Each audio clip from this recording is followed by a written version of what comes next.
Halo guys, apa kabar kalian? Semoga kalian selalu sehat dan selalu dalam lindungan Tuhan. Udan Pirape 2021 adalah film kekeluargaan yang diperankan oleh Jyotika sebagai Matangi, Sasi Kumar sebagai Vairavan, dan Samutyakani sebagai Sarguman.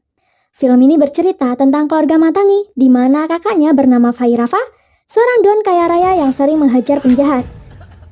Namun tak memiliki hubungan baik dengan Sargunam, seorang guru sekaligus suami Matangi. Bagaimana keseruan kisahnya? Tanpa basa-basi lagi, inilah alur ceritanya.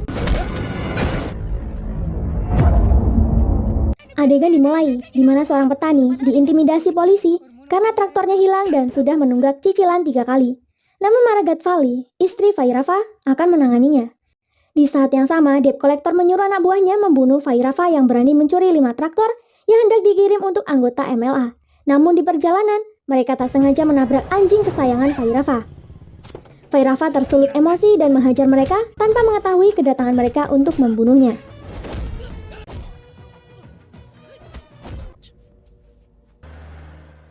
Tak lama beberapa anggota MLA mendatangi Vairava dan menuntut traktornya dikembalikan. Vairava tak mau menanggapinya. Namun setelah petani itu bilang traktornya sudah dikembalikan mereka, Vairava pun mengembalikan ke-5 traktor mereka, sembari menceramahi mereka. Di festival, Matangi terus berdoa kepada Dewi Katyai, berharap suaminya dan kakaknya dapat bersatu kembali. Pakadi, pegawai Vairava, menyarankan Sargunam yang sedang bersama Kirana, putrinya, untuk mau berdamai dengan Vairava. Kini Vairava telah berubah, dia tak pernah lagi melakukan kekerasan. Sayangnya usaha Pakadi menyatukan keluarga itu sia-sia, karena Sargunam melihat Vairavan menghajar anak kaya sombong yang sering membeda-bedakan kasta dan memandang rendah seseorang. Meski begitu, Sargunam tetap tak menyukai kekerasan. Ketidakakuran dua keluarga itu tentunya membuat heboh masyarakat sekitar. Namun Matangi bilang ke mereka kalau kakaknya dan suaminya hanya berbeda prinsip. Suaminya berprinsip kepada hukum dan kakaknya berprinsip pada kebenaran, sedangkan Matangi mendukung keduanya. Lanjut cerita, Perun Talusi, seorang politisi tengah bangga dengan pencapaian anaknya, Adiban. Adiban berhasil membuat tangki air yang bisa membantu masyarakatnya, dan juga berencana masuk politik seperti ayahnya. Lalu di rumah sakit, seorang ibu bernama Kamaksi memohon pada petugas segera mengurus putrinya yang hendak melahirkan, namun tidak akan ditangani karena belum membayar biaya sebesar 1 lak. Matangi lalu memanggil suaminya untuk bantuan, namun tidak dijawab. Jadi Matangi meminta bantuan di grup keluarga. Petugas selalu meremehkan Matangi karena tidak ada yang membantunya. Jadi terpaksa, dia menggadaikan kalung pernikahannya, di mana akhirnya cucu dari Kamaksi lahir dengan selamat. Tak lama berbagai bantuan uang datang kepadanya membuat petugas itu merasa bersalah. Pakadi pun segera menebus kalung pernikahan Matangi. Matangi lalu menasihati pegawai, masalah hidup dan mati itu sangat penting, seharusnya tidak diabaikan. Lanjut cerita, produksi air minum akan meningkat karena akan dibuat sumur baru. Adiban menabur bunga pada tanah yang akan dibor. Katanya, air ini bertujuan untuk membantu para warga. Namun beberapa warga tidak setuju kalau air dari tanah mereka disedot. Tanah ladang mereka bisa kering. Sedangkan Pakadi berpikir kalau Adiban hanya ingin meraup keuntungan saja. Vairava pun datang mengancam, jika Adiban menghiraukan keluhan warga, dia akan terima akibatnya. Warga lalu menghampiri Sargunam. Sebagai guru, dia dimintai solusi mengenai pengeboran tanah yang akan dilakukan Adiban. Sargunam akan mengambil tindakan melalui saluran resmi yang tepat. Katanya, dia akan mengurusnya lewat jalur hukum. Lanjut cerita, Matangi sedang membagikan makanan untuk para warga yang membersihkan kolam. Mereka menyarankan untuk menikahkan Kirana dengan Vivek, anak Vairavan yang sedang belajar di luar negeri, agar dapat menyatukan keluarga mereka kembali. Namun Matangi tidak mau menikahkan mereka secara terpaksa, harus sesuai dengan keinginan hati mereka. Lalu Kirana meminta nomor Vivek ke Pakadi. Dia ingin melihat foto Vivek. Setelah melihat foto Vivek, Matangi yakin Vivek akan menyatukan keluarga mereka. Singkat cerita, akhirnya Vivek mendarat di India. Vivek tak langsung pulang, dia malah mampir ke rumah Sargunam untuk meminta restu. Namun Sargunam mengusirnya secara halus. Kirana bertanya, mengapa ayahnya kayak gitu? Sargunam hanya teringat anak laki-lakinya, seandainya masih hidup, pasti setinggi Vivek. Tak lama Matangi pulang dan kebetulan ada Narayan yang hendak mengatur acara pubertas Kirana. Sargunam sudah setuju dan menunggu keputusan Matangi dan Kirana. Matangi bilang bahwa menurut tradisi keluarga mereka, dia harus mendapat persetujuan dari Vairava. Namun Sargunam tidak setuju dan menganggap Vairava orang asing. Pelamarnya memilih untuk mengikuti tradisi keluarga dan menunggu persetujuan Vairava. Dia juga ingin kedua keluarga akur. Namun Sargunam akan membatalkan penyatuannya jika dia mengundang Vairavan. Dia ingin hubungannya dengan Vairavan tetap terputus. Matangi jadi sedih. Dia ingat masa lalunya yang bahagia saat keluarganya masih akur. Dulu saat menikahi Matangi, Sargunam sangat menghormati Vairavan. Acara pernikahan mereka sangat ramai dan meriah.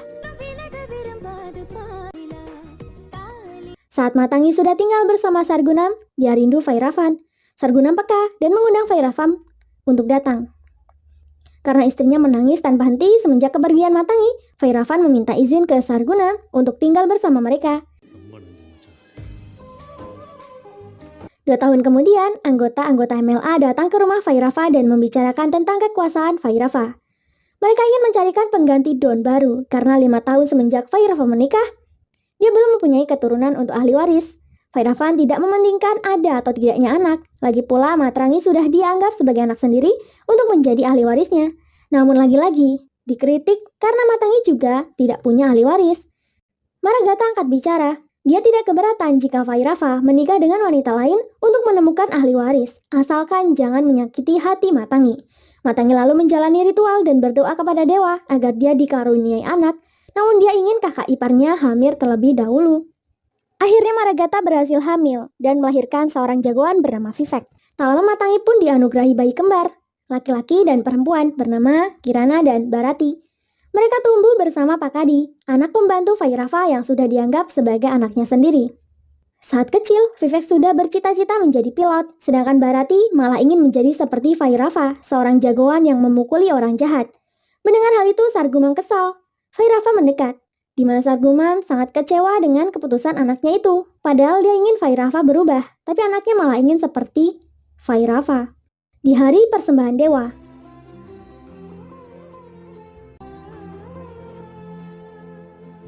ada warga yang protes karena Vairava membagi adil aset peninggalan ayahnya untuk para saudari perempuannya.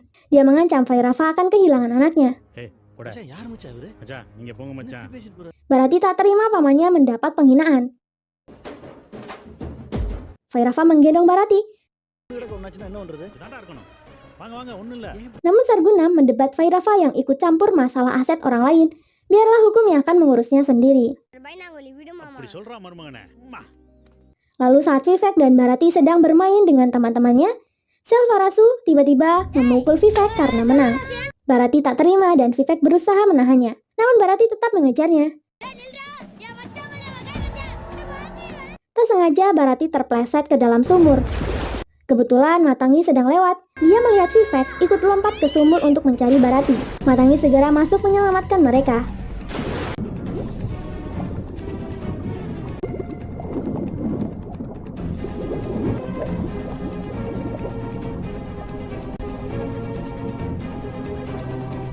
Namun Matangi terpaksa melepas salah satu dari mereka agar bisa berenang ke atas. Akhirnya, dia melepas Bharati dan menyelamatkan Vivek terlebih dahulu.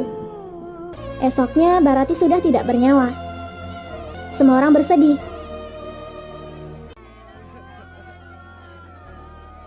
Sesuai tradisi, Bharati harus dipangku Vairava.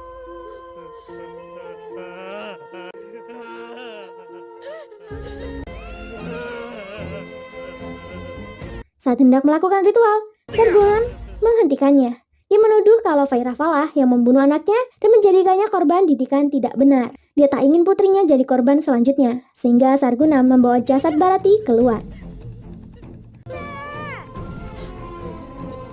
Disitulah awal mula tali keluarga mereka terputus.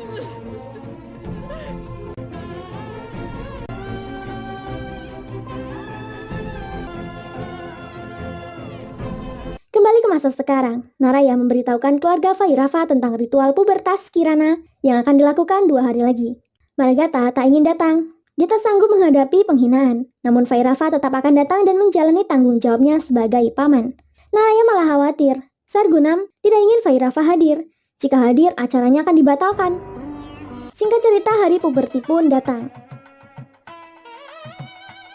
Matangi terlihat mengharapkan kehadiran Vairava. Saat persetuan hampir dilakukan, Vairava datang dengan persembahan.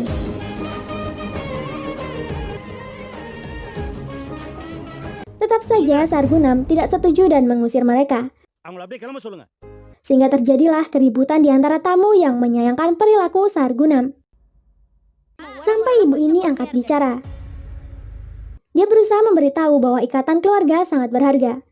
Menurunkan ego dan memaafkan adalah perbuatan yang mulia. Semua orang menyayangi Vairavan, tapi kenapa iparnya sendiri tega memutus persaudaraan?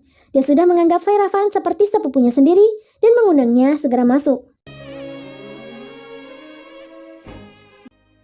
Sargunam tetap tidak bisa melupakan kesedihannya yang lalu. Kirana yang sudah dianggap dewasa pun ditanyakan pendapatnya. Kirana bilang bahwa untuk menyatukan keluarganya, Vivek akan menjadi pengantin pria yang ideal untuknya. Sargunam tidak bisa membantah keputusan Kirana, jadi dia setuju dengan satu syarat. Sargunam tidak ingin Kirana tinggal di rumah Vairava jika Vivek menjadi menantunya. Vairava pun menjawab kalau Vivek tidak akan menjadi menantunya, melainkan akan menjadi anak bagi mereka.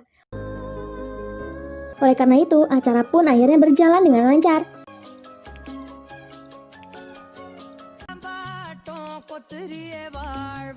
Vivek dan Kirana juga mulai masa penjajakan untuk mengenal lebih dekat satu sama lain.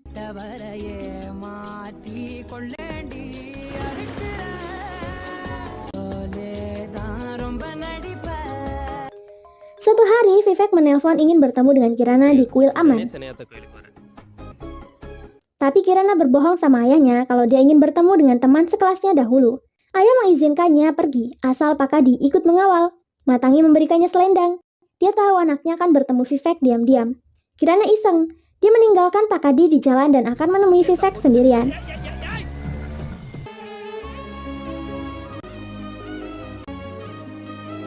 Sayangnya saat Vivek sudah sampai, dia syok melihat Kirana terlungkup berlumuran darah.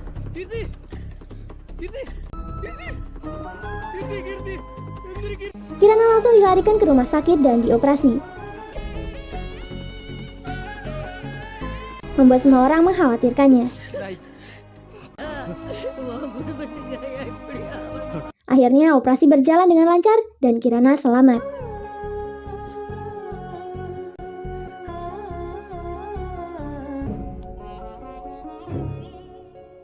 Sargunam datang dengan emosi. Dia menyalahkan Vairava karena selama ini memakai kekerasan sehingga Kirana yang dapat imbasnya. Dia lalu mengusir Vairava. Namun Vairava melihat berita di mana mantan anggota MLA terbunuh dan pelakunya, Sami Manohar, dibebaskan karena kurang bukti. Vairava ingat, Sami Manohar adalah orang yang pernah dihajar dahulu. Vairava jadi curiga dan menjebak Sami Manohar. Dia mempunyai rencana. Vairava pura-pura menargetkan anaknya untuk dibunuh dan mengirimkan foto Vivek dan Kirana pada Sami. Pembunuh bayaran ditelepon supaya Vairava bisa memilih siapa yang akan dikirim. Lalu ada satu pembunuh yang mengaku telah menikam Kirana kemarin. Namun Vivek tak bisa ditikam karena dilindungi ayahnya sendiri, Vairava. Sami pun ketakutan. Dia berusaha menikam Vairava namun dia yang berakhir ditikam olehnya. Setelah itu Vairava mendatangi markas para pembunuh dan menghajar mereka satu persatu.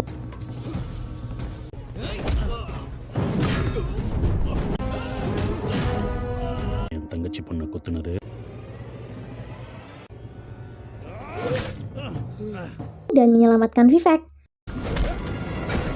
Penjahat itu tak mau dibunuh, tapi dia akan menceritakan semuanya secara rinci, di mana sebelum pengelabaran tanah diproses secara hukum, pengelabarannya harus dihentikan. Jadi pengacara Adiban mengusulkan tim profesional yang akan membunuh Sargunam karena sudah menggugat mereka. Namun Adiban tidak setuju. Adiban menyuruh bawahannya tidak membunuh Kirana, melainkan melumpuhkan saja sehingga Sargunam tidak bisa hadir ke pengadilan. Namun Vairava hanya mau Murti memberitahu polisi sesuai yang dia mau saja. Murti pun menurutinya. Dia memberitahu polisi bahwa dia mempunyai dendam dengan Vairava, jadi dia ingin membunuh putranya, namun gagal. Maka dari itu dia malah menikam Kirana waktu itu. Tak lama inspektur diberi tugas untuk menangkap Vairava, karena ada yang melapor dugaan Vairava membunuh beberapa orang, sehingga sekarang Vairava menjadi buronan polisi. Singkat cerita, Kirana sudah pulih dan kembali ke rumah.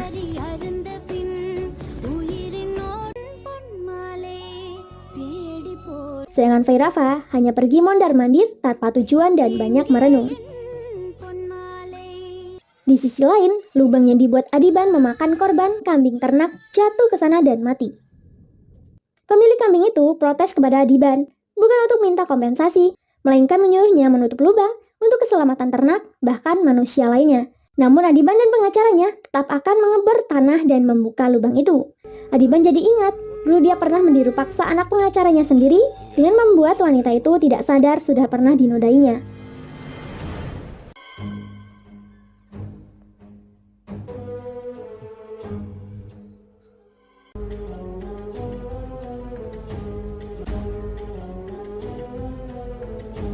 Lalu menyobek sarinya untuk dibuat koleksi. Psikopat nih orang. Lanjut cerita, tak sengaja Sarguna melihat Vairava di jalan menuju kuil. Dia pun menelpon polisi untuk segera ke Wisma Tulasi. Sargunam sudah kelewat dendam dengan Vairava. Di saat yang sama, Perontalusi datang ke kantor polisi karena anaknya sudah menghilang selama 2 hari. Polisi lalu memberitahu Sargunam kalau Vairava berhasil kabur karena informannya adalah Pak Kadi. Maka Pak Kadi akan menjadi incaran polisi juga sekarang.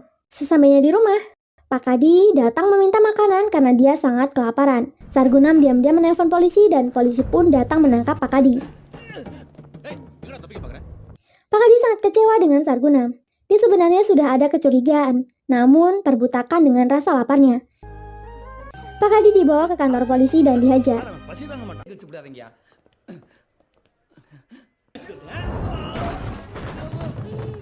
Dia dihajar karena tidak mau memberitahu keberadaan Vairava. Pak Kadi bilang, sekalipun dia dipukul sampai mati, dia tak akan memberitahu keberadaan Vairavan. Tapi jika Vairavan tahu Pak Kadi disiksa di sini, maka tak ada yang bisa menjamin keamanan keluarga Raja Vel.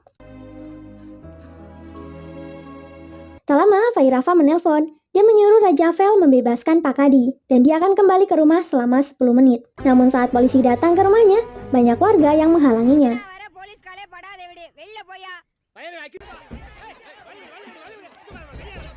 Pak Kadi menegaskan ke polisi kalau mereka tak bisa masuk sebelum Vairava mengizinkannya. Akhirnya Vairava menyerahkan dirinya ke polisi.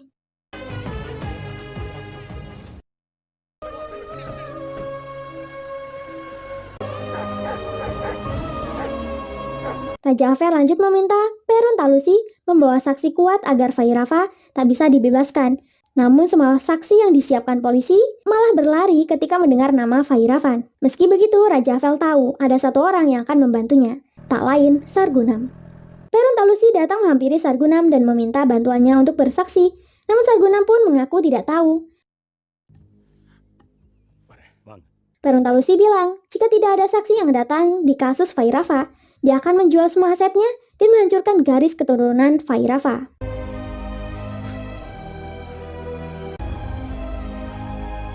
Sargunam bimbang antara membantu Perontalusi atau tidak, karena dia khawatir kalau membantunya adalah keputusan yang salah.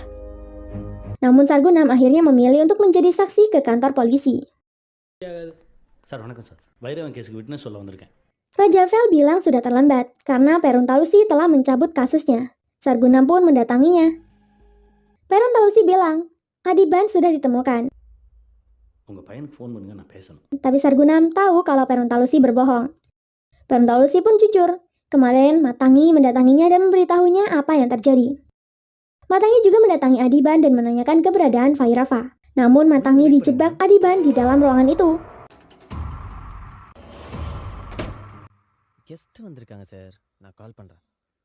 Untungnya dia sadar akan alat penyebar gas itu dan mematikannya. Tak lama, dia malah tak sadarkan diri. Adiban mulai melakukan aksi cabulnya. Dia ternyata selama ini sudah sering berbuat seperti itu dan mengoleksi perhiasan dari wanita-wanita yang dia cabuli. Untung Matangi sadar lalu memukul Adiban. Namun Adiban mendorongnya. Disitulah Matangi melihat koleksi Adiban. Dia kecewa melihat selendang Kirana yang dia berikan kepadanya. Ternyata Kirana sudah menjadi korban Adiban. Adiban malah bangga atas perbuatannya. Dia mendorong Matangi ke tembok dan menahannya. Namun Matangi melawan balik, lalu mencekik Adiban dengan rambutnya hingga meninggoy.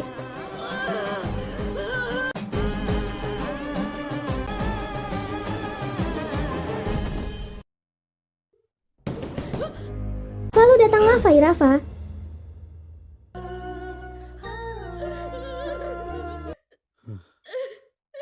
Dia menyuruh adiknya itu pulang dan jangan memberitahu siapapun tentang kejadian itu, karena Vairava yang akan mengatasinya. Matangi memohon kepada Peruntalusi untuk membebaskan Vairava. Dia mengaku bersalah atas pembunuhan Adiban. Matangi mengerti bagaimana rasanya kehilangan anak, namun dia tidak akan merasa bersalah karena telah membunuh seorang penjahat kelamin. Matangi bilang dia akan pergi dan menyerahkan diri ke kantor polisi. Peruntalusi menahan Matangi. Menurutnya, Matangi sudah melakukan hal yang benar. Peruntalusi benar-benar memohon untuk tidak melibatkan polisi dengan kasus apapun. Dia tidak ingin istrinya tahu. Sargunam lalu pulang.